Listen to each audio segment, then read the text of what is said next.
4 in a row. That probably hasn't happened too many times in your time here in Brisbane. It hasn't happened yet, mate. So, but it's really important that we stick to what we've done over the past 3 weeks, and you never know. The boys have got a lot of belief out of the past 3 weeks, especially winning 2 games away. So, but we can't focus on the result. We just have to know what we do really well and execute that as best as possible.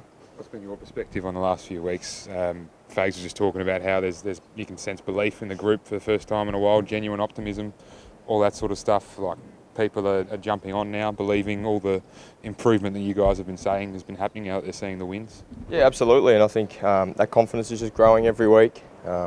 Really important that I think last week was a really strong step in the right direction for our football club. There's been numerous times this year where we've been in the game at 3/4 time, led halfway through the last quarter and lost. And on the weekend we were faced with that exact same position, and we were able to come out of the other side with a win. So I think last week was probably the win that certainly reinforced that belief and the optimism that the group has. But heading into tomorrow night, it all starts again for us. We need to be on our best game. Adelaide are a really good side. They're hungry. They're in finals contention.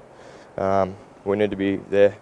And Dayne, what about your belief in the rest of your group? Because normally for Brisbane to win, the senior players like yourself and Beams and Steph, are all playing very well, have to dominate, but now the kids are taking centre stage. How much extra belief do you have in the rest of your squad?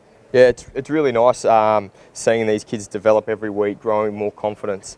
Certainly, I can't speak for Dayne and Steph, but I certainly go out there having so much trust and confidence that they're going to be able to get the job done, whether I play well or not, which is a really comforting sign. I just know I have to go out there and execute my role for the team. And the young kids will just bring that energy and vibe, and well, over the last 3 weeks we've seen some really positive results. So I could probably speak for them in saying that they probably agree with me on that sense, but I think every week it's such a nice feeling seeing these young kids constantly grow, get better. And I reckon the older guys are just feeding off the energy that they're bringing, to be honest. For the players, does it feel like there's a lot on the line this weekend? It's 500th game for the Brisbane Lions, playing Adelaide at home. Is that a good thing that there's something to play? There really is something to play for this weekend. There's always something to play for. There's a win to play for every week. But as I said earlier, it's just about the process for us. We're not worried about the result. We know what it's going to take. Yes, it's a big week for the club. 500 games for the Brisbane Lions is a huge achievement, but we're certainly, I think this weekend is going to be another good test for us, because we haven't been in this position before as a team. So it's going to be really important that, as I said, we get everything right, believe in our processes, play our role for the team and not go away from that, and we're in with another good chance. You talk about now you just have to worry about making sure that you do your role. Were there times in years gone by where you felt like, I'm actually having to do a couple of other people's jobs? Did you feel that extra burden at times, and now that you don't have to, able to recognise that, geez, I was probably having to do a few other people's roles as well? I never thought that, but I always put a high expectation on myself to play the best of my ability every week, and whether that meant playing, wouldn't say harder, but feeling like I have to give more.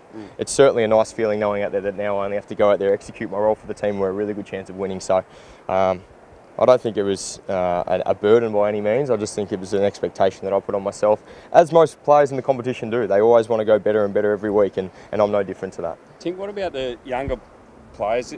The Lions put up McCluggage and Berry and Cam Rayner this week, and all three of them, in various different choices of words, but they all said that they don't have any scars, but they're aware of the scars that you blokes carry, and they feel that you're hurt, and they want to turn the corner for the club on behalf of you blokes that carried the can for a long time. How does it make you feel that 18-year-olds have that much investment in you and your footy club?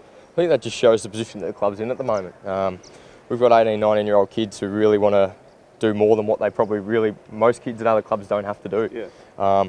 And I think that just goes to show the position where we're in, the culture that we're building, that they want long sustained success, and they want to help get there as quickly just as the older guys do. So it's really comforting hearing those words. It's nice that they're here for the long haul, and I think to them it's just the same as myself. Just go out, play your role, and those things potentially will happen. So.